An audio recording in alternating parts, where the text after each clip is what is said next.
Okay, I think we are live.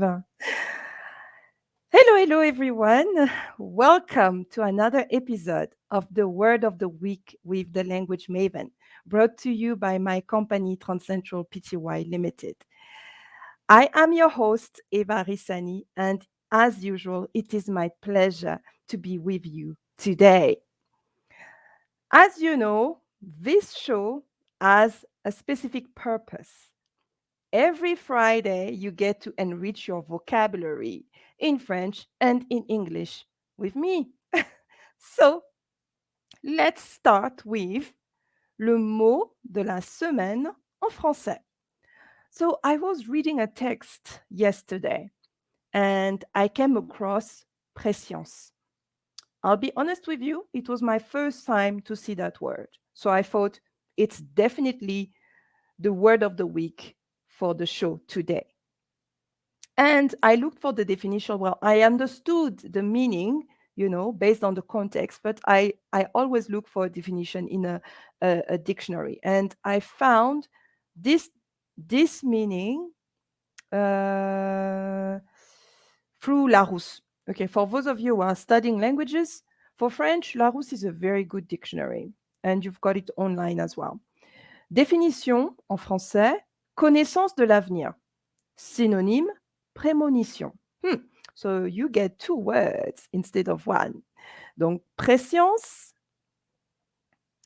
the word I'm choosing for today in French, et synonyme, prémonition. I'm sure that probably you've heard prémonition before, so then you can understand what prescience means. Now, let's put it in an example. Elle a eu comme une sorte de prescience. I think based on this example, you understand the meaning, you understand the context. Now, what would be a possible translation for prescience? Foreknowledge. Interesting word, right? Well, it's not a word that you will use every day, but depending on the type of readings you do, you might find it. Ok, très bien. Maintenant, on passe au mot de la semaine en anglais. The English word of the week, breed. I know you will think, oh, I know what breed means. Okay, but there's a specific reason why I chose this word because, again, I was reading a text and they used the word, but not the way you would use it in general. So, the general meaning is to keep animals for the purpose of producing young animals in a controlled way. All right. So it has to do with animals, right? But now look at the example I have for you. Racism breeds resentment. Interesting. Does this, is this linked to animals? Hmm. Is this linked to animals? So look at the definition I showed you earlier. To keep animals for the purpose of producing young animals in a controlled way. So, my example is racism breeds resentment. It has nothing to do with animals here. So, you see that here, based on the context, breed can have a different meaning, and therefore it will be translated differently. So, in a case of breeding animals, in French, you would see faire de l'élevage, for example, right? But you can't say faire de l'élevage here. It will not work with the context. So the suggested translation would be engendre.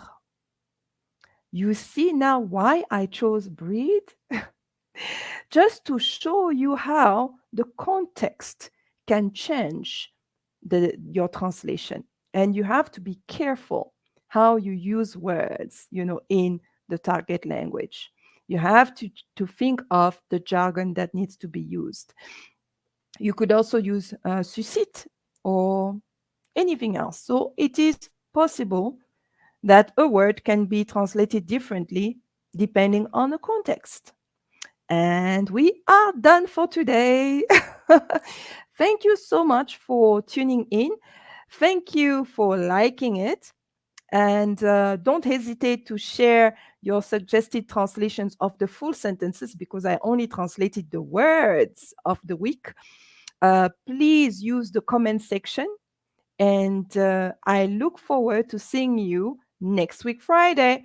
And remember to tune in later at 1 for my amazing interview with Sabiha on the power of terminology and how it can really have an impact on stereotyping. Stereotyping. So tune in. It's going to be very interesting. And I'm sure that as a language enthusiast or a language student or a translation student or someone who works with language, you will find that interview very interesting. Once again, thank you for tuning in. And remember, you do business, we handle your language needs. Contact director at transcentral.co.za for all your translation, interpretation, language training services. Thank you once again. Keep well and enjoy your weekend. Au revoir.